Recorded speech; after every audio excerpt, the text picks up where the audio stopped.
திரைப்படங்களுக்கு விமர்சனம் பல கொடுத்தவர். மாணவர் நலனில் பேரன்பு கொண்டவர்.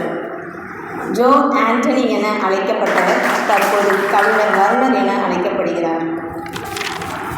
தற்போது வாழ்த்துரை வழங்குவார். தோழர்கள் அனைவருக்கும் மனமார்ந்த நற்காலையா நன்மதியமான்னு சொல்ல வேண்டிய இடைப்பட்ட நேரத்தில் வந்திருக்கேன். முதலில் எழுத்தாளர் தோழர்களுக்கு எல்லோருக்கும் வாழ்த்துக்கள். ஏன்னா நிறைய பேர் வாசிக்கிறோம், எழுதணும்னு ஆசைப்படுறோம். எழுதுதல் அப்படிங்கிறதே ஒரு கவனம் குவிக்கும். அதை செய்ய வேண்டும் என்ற உந்துதல் எல்லாருக்கும் இருக்கும். எதையாவது ஒன்று நினைக்கிறப்போ இதை எழுதிடணும் அப்படின்னு நினைச்சிட்டு நைட்டு தூங்குவோம். காலையில அப்புறம் பார்த்துக்கலாம் அப்படின்னு மெதுவாக எழுந்திரிச்சு அதோட அந்த கனவு அப்படியே போயிடும். அதை சஸ்டெயின் பண்றது மிக குறைவானவர்கள் தான். அதனால எழுதுவதற்கான முடிவே வாழ்த்துறதுக்குரிய ஒரு முக்கியமான விஷயம் தான். தோழர் ஜோ அவர்கள், அது ஒரு பெயர் குழப்பம் எப்பயுமே இருக்கும். என்னுடைய தோழி ஒருத்தவங்க வாட்ஸ்அப்ல ஸ்டேட்டஸ்லாம் வைப்பாங்க. ஃபேஸ்புக்கில் ஒரு தடவை ஸ்டேட்டஸ் வச்சப்போ ஜோன்னு நல்லா இருக்கு அப்படின்னு எனக்கு மெசேஜ் பண்ணாங்க. அந்த ஜோ இந்த ஜோ இல்லை, அவர் வேற ஜோ அப்படின்னு சொல்லி ஏன்னா என்னுடைய இயற்பெயர் ஜோன்றதுனால ஒருவேளை நான் எழுதுறவங்க தப்பா நினைச்சுக்கிட்டாங்க. அப்படி இல்லை, அந்த அண்ணா வேற, அவர் நல்லா எழுதுவாரு அப்படின்னு சொல்லி அவங்களுக்கு விளக்கம் சொல்ல வேண்டியதாயிடுச்சு. இப்ப தோழர் ஜோ அவர்கள் எது கவிதை அப்படின்னு பேசுனாங்க. பொதுவா இங்க இருக்கக்கூடிய அனைவரும் கவிஞர்களா படைப்பாளிகளா இருக்கிறதுனால அதை ஒட்டியே பேசலாம். ஏன்னா எனக்கு விமர்சனங்களின் மேல் பெரிய நம்பிக்கை கிடையாது. சொன்னாங்க திரைப்படங்களை விமர்சிப்பவர் அப்படின்னு. திரைப்படங்களை அறிமுகம் செய்வதுதான் ஒருத்தருடைய வேலை. விமர்சனம் அப்படிங்கிறதே அடிப்படையில வடிகட்டி பார்த்தோம்னா ஒரு தனி மனிதனுடைய அபிப்பிராயம். எந்த விமர்சனமா இருந்தாலும் சரி, கலை ரீதியா இருந்தாலும் சரி, இன்னொரு நவனை பத்தின விமர்சனமா இருந்தாலும் சரி, அது பர்சனல் ஒப்பீனியன், அவ்வளவுதான். அந்த பர்சனல் ஒப்பீனியன் எந்த அளவுக்கு காத்திரமாக இருப்பது அப்படிங்கிறத பொறுத்து தான் அந்த ஒப்பீனியனுக்கு விமர்சனம் என்கின்ற ஒரு மேல் பூச்சி வருகிறது, அவ்வளவுதான். அதற்கு பின்னால் இருக்கக்கூடிய எல்லாமே நம்முடைய அபிப்பிராயங்கள். அதனால இந்த கவித்தொகை கண்டிப்பா இந்த கவிதை நூல்ல இருக்கக்கூடிய கவிதைகளை இந்த பேச்சுக்கு ஊடாக சொல்லணும்னா இன்னும் கொஞ்சம் நல்லா இருக்கும்னு நினைக்கிறேன். ரொம்ப நிறைய நேரம் எடுத்துக்க மாட்டேன். எது கவிதை அப்படின்னு அவங்க பேசி கவிதையினுடைய அந்த ஊடகத்தன்மையை அவங்க மையப்படுத்தி சொன்னாங்க. உண்மையிலே அது ரொம்ப ஊடகமானது கவிதை அப்படிங்கிறதா அதுக்கு இருக்கக்கூடிய அழகே.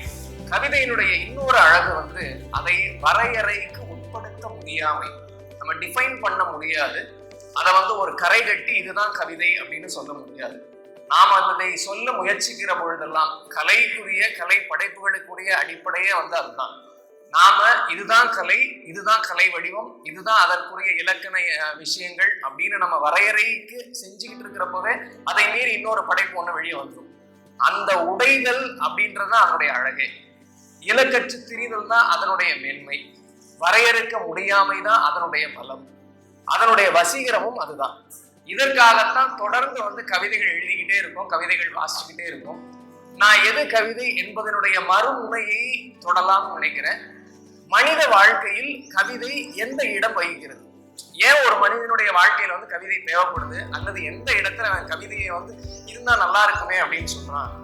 அப்போ பொதுவாக நம்ம வாழ்க்கையில கடந்து வருகின்ற நிறைய விஷயங்கள்ல, நிறைய இடங்கள்ல, நிறைய தருணங்கள்ல நம்ம சொல்லியிருப்போம், இது கவிதை மாதிரி இருந்துச்சு, கவிதை மாதிரி ஒரு சிரிப்பு, கவிதை மாதிரி ஒண்ணு இருந்துச்சு அப்படின்ற ஒரு சொலவடை நம்ம தொடர்ந்து பயன்படுத்திக்கிட்டே இருக்கு.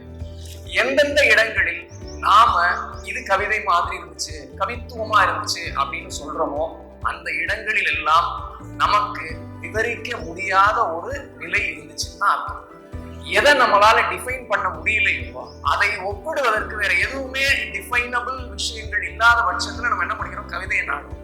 அப்ப என்னுடைய வாழ்க்கையில நான் கடந்து வரக்கூடிய எல்லா தருணங்கள்லையும் நான் மிஸ் பண்ணக்கூடிய விஷயங்கள், எனக்கு விழக்கூடிய இடைவெளிகள், நான் பார்க்கின்ற பார்வையில் இருக்கக்கூடிய கேப்ஸ், இது எல்லாத்தையும் ஃபில் பண்றது ஒரு கவிதையாக இருக்கும். என்னால நிறைய விஷயம் இருக்குது, எனக்கு தோணுது, ஆனா சொல்ல முடியல அப்படின்னு நினைக்கக்கூடிய அந்த இடைவெளியை ஒரு கவிஞன் தன்னுடைய சொல் கொண்டு நிரப்புகிறார். பொதுவாக நம்ம கவிதையோட ஏற்படுற கனெக்டே அதுதான். நான் சொல்ல நினைக்கிறேன், எனக்கு என்ன சொல்லன்னு தெரியல, நான் சொல்ல ஆசைப்படுறேன், ஆனா என்னால சொல்ல முடியல, அதை எப்படியோ மறைந்திருந்து கேட்டது போல ஒருவன் சொல்கிறான், அதனால் அது கவிதை, அது என்னுடைய கவிஞன் அப்படின்ற அந்த அடையாளப்படுத்துதல் அப்படிங்கிறது ஒரு வாசகனுக்கும் கவிஞனுக்கும் அப்படிதான் உருவாகுது. அப்போ இந்த முனையில் எது கவிதை அப்படின்னு நம்ம பேசிக்கிட்டு இருக்க அதே வேளையில மனித வாழ்க்கையில் ஏன் கவிதை தேவைப்படுகிறது அப்படிங்கிறத நம்ம மெல்ல மெல்ல புரிந்து கொள்ளும் பொழுது இயல்பாகவே நல்ல கவிதை நமக்கு வர ஆரம்பிக்கும். ஏன்னா நம்மளுடைய பர்பஸ் என்ன, ஒரு கவிஞராக பர்பஸ் என்ன அப்படின்னு நம்ம புரிஞ்சுக்கிட்டோம் அப்படின்னா அது கொஞ்சம் கொஞ்சமாக வரும். ஒரு காலகட்டத்தில் வானம்பாடி இயக்கம்லாம் இருந்துச்சு 70களில். வந்து கவிக்கோ அப்துல் ரஹ்மான், மேத்தா எல்லாருமே நிறைய பேருக்கு தெரியும். எல்லாருமே கவிதைகள் வாசிப்பு வந்து அதற்குள்ள வந்துருக்கும். எப்படி முதலாக அம்புலி மாமா வழியாகவும் அல்லது பாலமித்ரா வழியாகவும் நம்ம சிறு வாசிப்புக்குள்ள வர்றோமோ, அது மாதிரி கவிதைகளுடைய வாசிப்புல வந்து மேத்தாவோ கவிக்கோ அப்துல் ரஹ்மானோ இவர்கள் வழியாக தான் நம்ம வந்திருப்போம். ஆமா, கேள்விப்பட்டிருக்கோம். வைரமுத்து கேள்விப்பட்டிருக்கோம். அந்த மாதிரி சின்ன சின்ன விஷயங்கள்ல இருந்து, சின்ன விஷயம்னா அது மதிப்பை குறைத்து சொல்லல, தொடக்க படிகள், அந்த படிகள்ல கடந்து நாம வருகிற பொழுது அந்த காலகட்டத்துல வந்து கவிதை வந்து பிரச்சார நெடி அதிகமாக இருக்கும். ஏன்னா அப்ப கவிதை வந்து ஒரு ஆயுதமாக பார்க்கப்பட்டது. அப்போ நம்ம ஒரே பொருளை கருவி என்றோ ஆயுதம் என்றோ சொல்கிறோம். அப்ப அந்த ஒரு பொருள் கருவியாகுதா அல்லது ஆயுதமாகுதா அப்படிங்கிறத, அதை பயன்படுத்துபவர் எந்த தேவையை கொண்டு பயன்படுத்துகிறார் அப்படின்றத, நம்ம கத்தி அப்படின்னு இருக்குன்னா அதை வச்சு காய்கறி வெட்டலாம், அப்ப அதை வந்து கருவி அப்படின்னு சொல்லுவோம். அதை வந்து ஒருத்தரை மிரட்டுவதற்கோ அல்லது தற்காத்து கொள்வதற்கோ பயன்படுத்துகிற பொழுது அதே கருவிக்கு நம்ம ஆயுதம் அப்படின்னு ஒரு பெயர் மாற்றம் செய்கிறோம். பொருள் ஒண்ணுதான், ஆனா நம்ம அதன் மீது ஏற்றக்கூடிய அர்த்தம் வேறாக இருக்கிறது. அந்த அர்த்தம் அந்த தேவையை பொறுத்து மாறுபடுகிறது. இதுதான் கவிதையினுடைய விஷயம். அப்போ அவங்க சொன்னப்போ ஒரே கவிதையை வந்து பலர் பலவிதமாக புரிந்து கொள்கிறார்கள். அது கவிதைகளுக்கு மிக அதிகமாக நடக்கக்கூடியது. இப்போ நம்ம ஒரு சிறுகதை எழுதுறோம் அப்படின்னா சிறுகதையினுடைய இலக்கணங்கள் இப்படிதான் சிறுகதை எழுதணும், இப்படிதான் எழுதணும் அப்படின்னு வரையறுக்க முடியும். ஒரு நாவலுடைய கோட்பாடுகளை நாம் சொல்ல முடியும். ஆனால் சொல்ல தீராமல் இருக்கக்கூடியது கவிதைகளினுடைய வடிவம் மட்டும்தான். அதனாலதான் மிக பழமையான பாரம்பரியம் கவிதைகளுக்கு தொடர்ந்து இருந்துகிட்டே இருக்கு. அப்ப கவிதை அப்படின்றத பல ரோல்களை பிளே பண்ணிக்கிட்டே இருக்கு. முதல்ல வந்து இப்போ இந்த கவித்தொகை 55 தோழர் ஞான பிரகாஷ் எழுதிய அதுக்குள்ள வந்துருவோம். இப்போ கவிதையினுடைய தேவைகள் அப்படின்றதுல வந்து என்னை பொறுத்த அளவு அப்ப அவர் வந்து தன்னுடைய அபிப்பிராயத்தை ஒரு கவிதையின் வாசகனாக தன்னுடைய புரிதலை வந்து பகிர்ந்துட்டாரு. அதே மாதிரிதான் நானும் தொடர்ந்து கவிதைகள் வாசிக்கிறேன். எது கவிதை என்ற தேடுதல் தான் என்னை தொடர்ந்து வாசிக்க வைத்துக் கொண்டு இருக்கிறது. அப்போ வந்து அடிப்படையில் வந்து கவிதை என்னை பொறுத்தவரை ஒரு சொற்கிடங்கு. அது எந்த மொழியா இருந்தாலும் சரி, ஒரு மொழி தன்னையே பட்டை தீட்டி கொள்வதற்கு கவிதைங்கிற வடிவத்தை தான் எப்பொழுதுமே தேர்ந்தெடுத்துக் கொள்கிறது. ஜெயமோகன் அடிக்கடி சொல்லுவார், நீங்க எழுதணும்னு ஆசைப்பட்டீங்க அப்படின்னா இப்போ ஒரு சிறுகதை ஆசிரியராகவோ அல்லது நாவல் ஆசிரியராகவோ வரணும் அப்படின்னு சொன்னா அந்த வடிவத்தை நீங்க தொடர்ந்து வாசிக்காதீங்க. ஒரு மொழியினுடைய கவிதையை பின்தொடர்ந்து செல்லுங்கள். ஏன்னா மொழி எந்த பாதையை எடுத்துக்குது, எப்படி மடைமாற்றம் வருகிறது, புதிய சொற்கள் எப்படி பயன்பாட்டிற்கு வருகிறது அப்படிங்கிறத முத அந்த சமூகத்திற்கு கையளிப்பது ஒரு கவிஞன் தான்.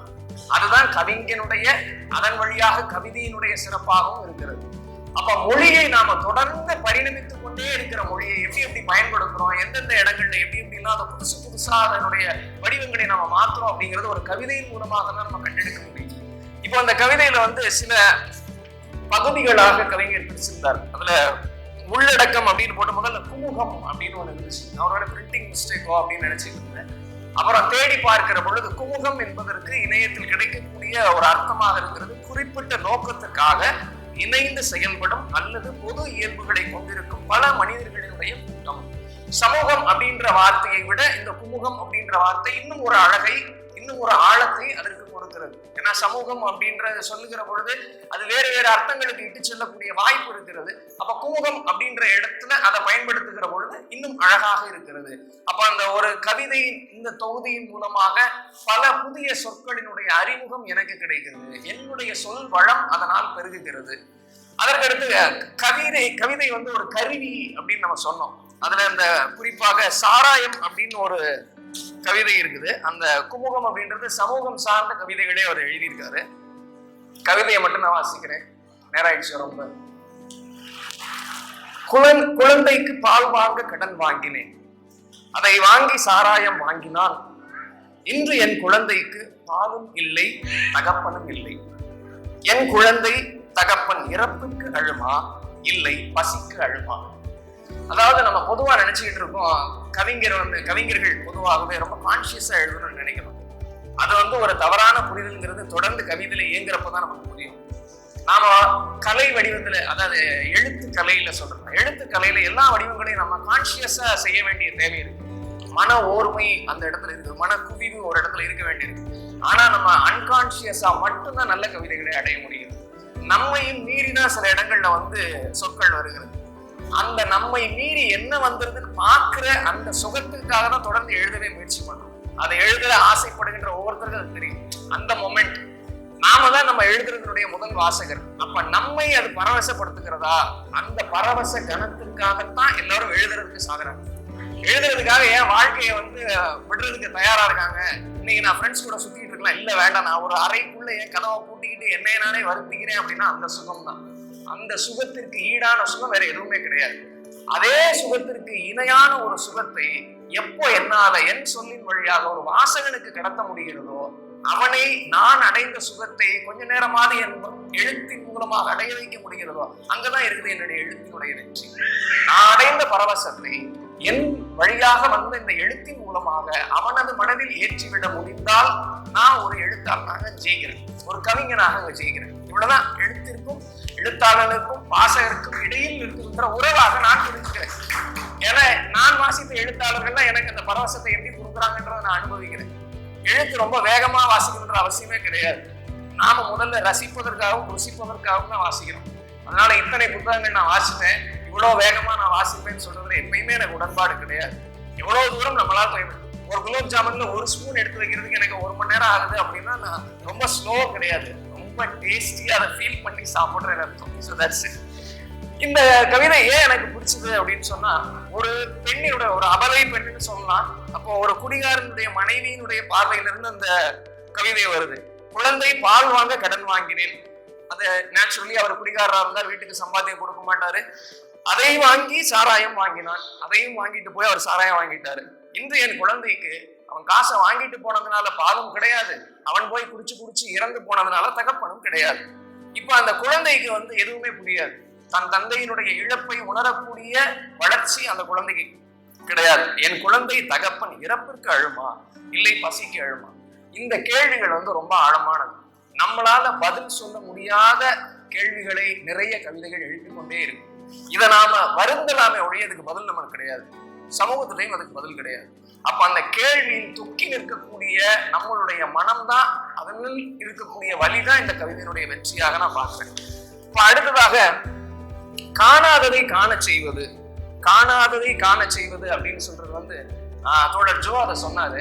நாம கடந்து போகிற நிறைய விஷயங்கள், இன்னைக்கு லைஃப் பயங்கர மெக்கானிக்கல் ஆயிடுச்சு. எல்லாமே டக்கு டக்குன்னு ஒரு ஸ்வைப்ல போய்கிட்டே இருக்குது. ஒரு வீடியோ பார்த்துட்டு இருந்தவங்க ஷார்ட்ஸ் ரீல்ஸ்ன்னு 1/2 நிமிஷத்துக்கு 3/4 நிமிஷத்துக்கு மேல ஃபோக்கஸ் பண்ண முடியாம இருக்காங்க. அப்ப அந்த மாதிரி வேகமா போய்கிட்டு இருக்கிறப்போ நம்மளை நிதானிக்க வைப்பது ஒரு கவிஞனா தான் இருக்கு. ஏன் எவ்வளவு அவசரப்படுற, ஏன் ஓடுற, நில்லு, கொஞ்சம் பாரு, அங்க எவ்வளவு அழகா இருக்கு பாரு அப்படின்னு அடையாளப்படுத்துறோம். அது நாம தினசரி பயணிக்கக்கூடிய வழித்தடமா இருக்கலாம், தினசரி கடந்து போகக்கூடிய ஒரு பார்க் பெஞ்சாக இருக்கலாம். ஆனா அங்க அதுவரைக்கும் நாம் காணாத ஒரு விஷயத்தை இந்த அருக்கு பார் அப்படின்னு இன்வெர்டட் போட்டு காமிக்கிறது தான் ஒரு கவிதையினுடைய வேலை. இப்போ இதுல உணவு இல்லாத நமக்கு எதற்கு குடல்? ஒரு பசியால இருக்கிற ஒருத்தன் தன்னுடைய வருத்தத்தை வெளிப்படுத்திக்கிறான், அவ்வளவுதான். அதுல ஒரு பகுதியில குடல் இல்லாத கடவுள் அமுத சுரப்பி வைத்துக் கொண்டான், உணவு இல்லாத நமக்கு எதற்கு குடல்? அடடா, அந்த தலைப்பே மறுபடியும் வருது. இதுல அந்த அமுத சுரப்பி அப்படிங்கிற வார்த்தை எனக்கு ரொம்ப வசீகரமா இருந்தது. ஒரு கவிதையில கவிதை வசீகரமா இருக்கணும்ன்ற அவசியமே கிடையாது. அதுல எங்கேயோ பயன்படுத்தப்படுற ஒரு சொல் நம்ம மனசுக்குள்ள அப்படியே தங்கி ஊறிக்கிட்டே இருக்கும். அந்த அமுத சுரப்பி அப்படிங்கிற அமுத சுரப்பி நம்ம நிறைய கேள்விப்படுறோம். அமுத சுரப்பி எல்லாத்தையும் கொடுக்கும் அப்படின்னு கேள்விப்படுறோம். அப்ப அந்த அமுத சுரப்பி எதை சுரக்கிறது அப்படின்னு கேள்வி வர்றப்போ இதனுடைய கருப்பொருள் என்ன சொல்றதுன்னா, அது பசியை தான் சுரக்குது. 3 வேளை எனக்கு பசிச்சுக்கிட்டே இருக்கு, நான் எதுவுமே வேலை செய்யறதுனால அது எனக்கு பசிச்சுக்கிட்டே இருக்கு.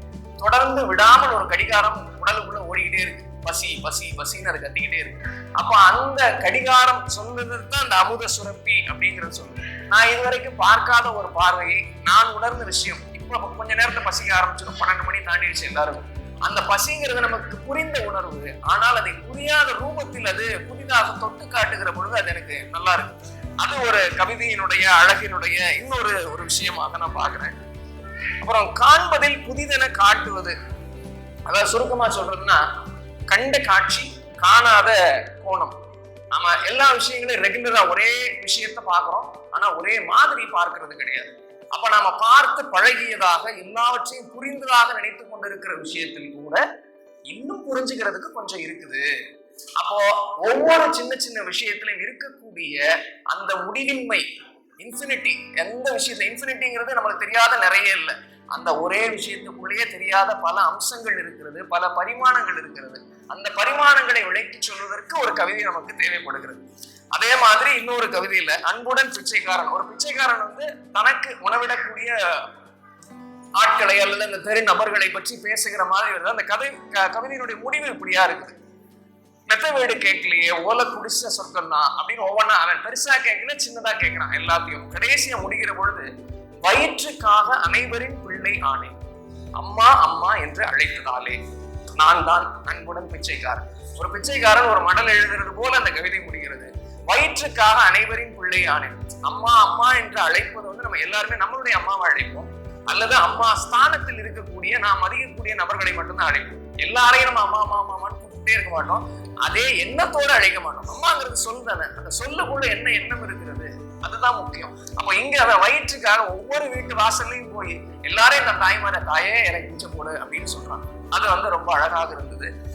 கவிதை பற்றியும் கவிதைகள் பற்றியும் பேசுவது தோழர் ஜோ சொன்ன மாதிரி என்றைக்குமே முடிவில்லாதது. ஏன்னா முடிவில்லாத ஒரு விஷயத்தை பற்றி நம்ம குறிப்பிட்ட நேரத்துக்குள்ள பேசவே முடியாது. வாய்ப்பிற்கு நன்றி. தோழர்களுக்கு மீண்டும் வாழ்த்து.